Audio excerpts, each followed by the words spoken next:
Hi guys, gonna let a couple people roll in. Those of you watching this after the live, I'm live every Sunday night at 8 o'clock.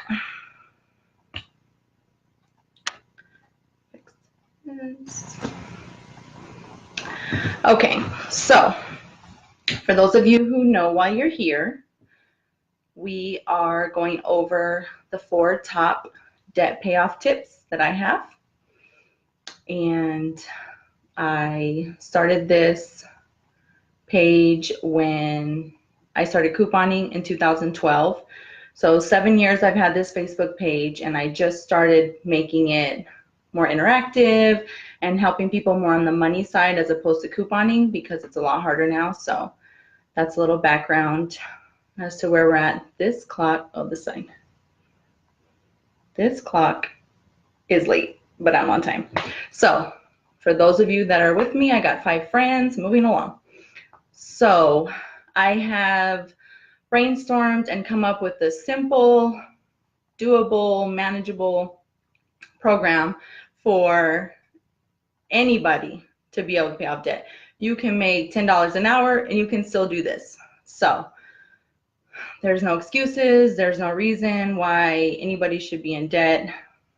I mean, you have a rough time and then you move past it. So step number 1.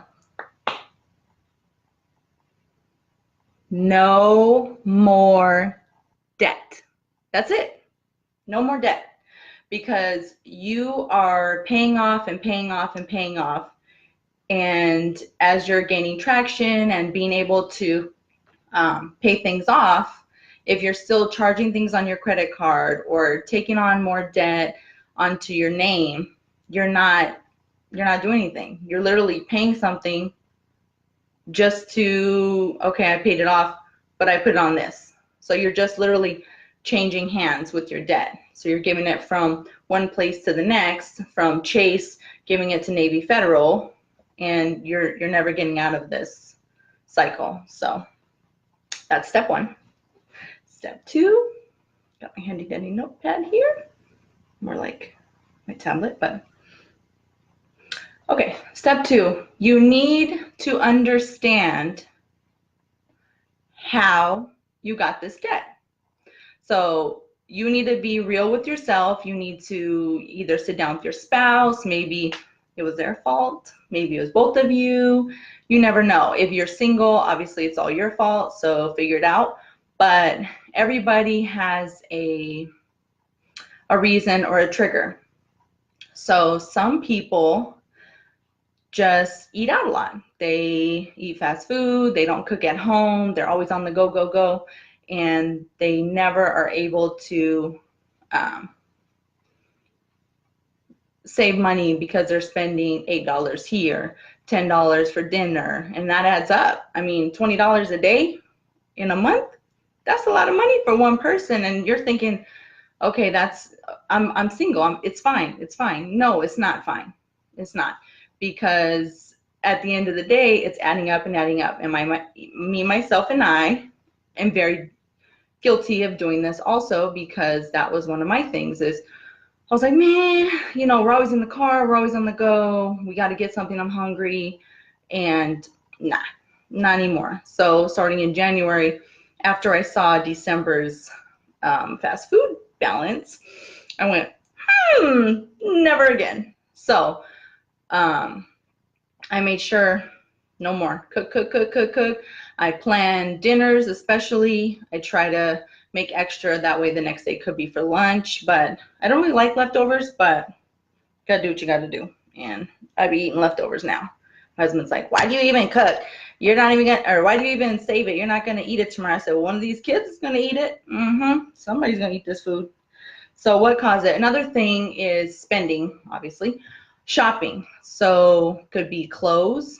It could be toys for the kids. Some people have an electronic addiction. So they're buying the latest and greatest. Every time a new one comes out, the new models roll out, I need to get the new one. I need to get the new one. No, you really don't. You really don't. So people are going to debt for that reason. Put this here. I don't think you guys can see it. Oh, another one is too many bills. Some people have more bills and higher bills than what they make. Obviously, if you are spending more than you make, that doesn't work. So you have to live below your means, not within, below your means. So if you take home $5,000 a month between yourself and your spouse, which, I mean, most people are making more than 60K. So if you're making that much, then obviously you need to live under 5,000. But if you're spending $6,000 a month and you only make 5, where is that $1,000 coming from? Credit. Usually they're putting on credit cards and then they're trying to play catch up on the credit cards, and it doesn't work that way. So, hi Cardoza. Find stuff. Okay. Next. So step 1, no more debt. Stop using the credit card. Cut it up. Put it in the shredder. Burn it. Okay, don't burn it because plastic smells. But something. You need to do something to stop. Just stop. Some people are manageable. Some people can handle it. They can charge their credit card, pay it off every month, or keep it down balance really low. Cool. Most people can't. The number 1 cause of bankruptcy in America is what? Anybody know? Does anybody know? Credit cards. Credit cards, number 1. Number 1. Okay. So step 1, no more debt. Step 2, find out your why. Why are you in debt? Did you get a credit card? Did you have too many bills and you just weren't able to keep up with them and had to use credit cards to keep up? What did you do? Number 3, write out your plan. Easy. These are very simple skills that nobody is doing, which is why people hire me to help them, because I'm on them and I'm bugging them. Like, did you do this? You know your goal this week was to do this?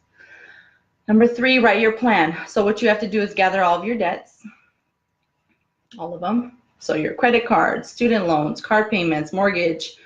You owe your grandma $700. You better pay grandma because she let you borrow money when you needed it. Somebody needs to pay grandma back. I'm not playing. Don't be borrowing money from your grandma and not paying her back. That's rude. So you're going to gather all your debts.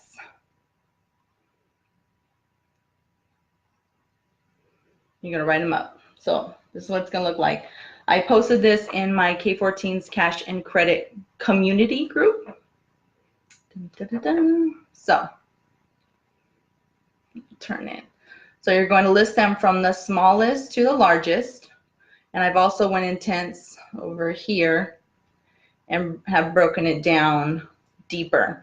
So I want to know the interest rates, how much your monthly payment is, how much your the car was originally, say, $15,000. So to get to under 50% of your total 15 grand, thanks Vanessa, I see you girl, you need 7,500. So obviously that's half. And then so on and so forth. This is more for credit, building your credit.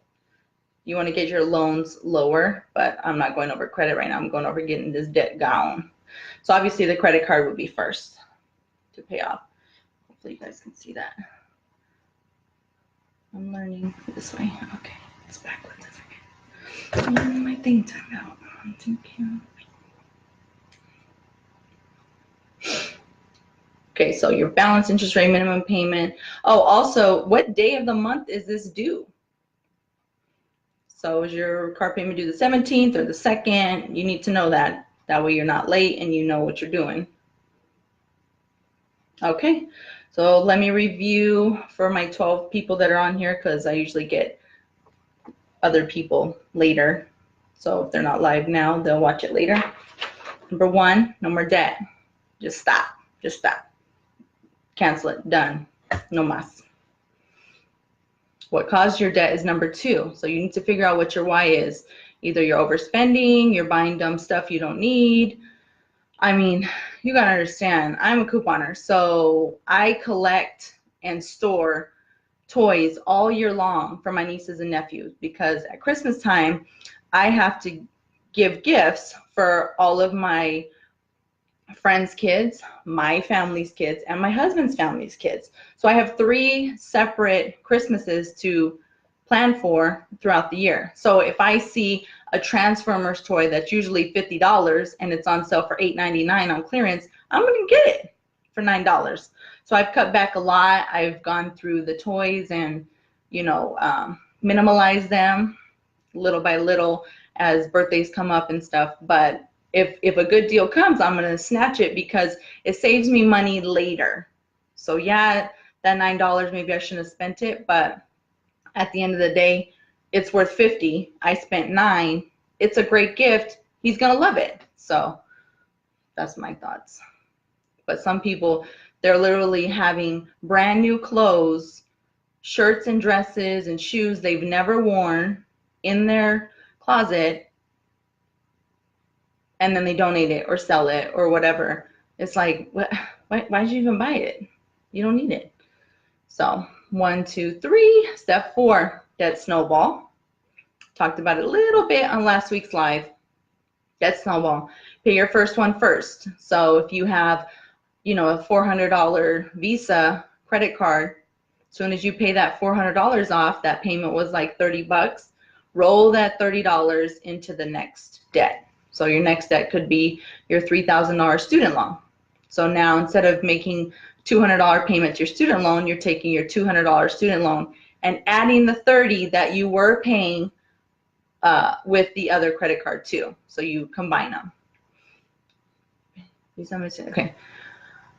There's also other ways. So instead of just rolling it, you will find money. If you will focus and you will focus on one thing, just one debt at a time, you can kill it quick, super quick. And honestly, you find money when you do this. For example, taxes. You found that money. That money isn't what you're used to having. So if you get a refund, which a lot of people did this year as opposed to before, but if you get a refund, obviously that extra could kill some debt quick. So taxes, any overtime hours you work, pull a second job, any bonuses like Christmas, or teachers get a fat check called 301 money, and that extra could literally smash out debt quick. And that you're currently on. So those are my four tips for debt payoff this week. And I will be live next Sunday, same time, 8 p.m. because I'm a mother and I am a business owner and I have kids. So I have a website, K14 Cash Coaching. So if you need help, I am a great coach to keep you on task, give you a plan that's workable. Like me on Instagram, K14 Cash. I am also on YouTube. Haven't started videos yet, so don't get excited, but same name. So you can subscribe, and then once I start, you can do it. And like my page on Facebook, and ask your family members to join our group, because that's where I'm mostly participating right now. So thanks, guys, for coming. All my good friends, I will take note of who showed up. Thanks.